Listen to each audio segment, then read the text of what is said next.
Lastly, I want to just talk a little about Apple and the brand and what it means, I think, to a lot of us. You know, I think you always had to be a little different to buy an Apple computer. When we shipped the Apple II, you had to think different about computers. I mean, computers were these things you saw in movies. They occupied giant rooms. They weren't these things you had on your desktop. You had to think differently because there wasn't any software at the beginning.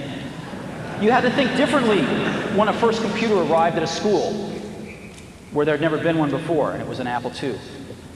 I think you had to think really differently when you bought a Mac.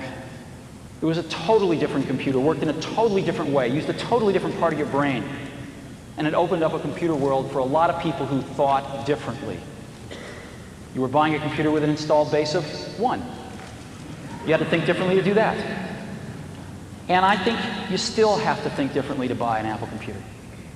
And I think the people that do buy them do think differently, and they are the creative spirits in this world. They are the people that are not just out to get a job done, they're out to change the world. And they're out to change the world using whatever great tools they can get. And we make tools for those kinds of people.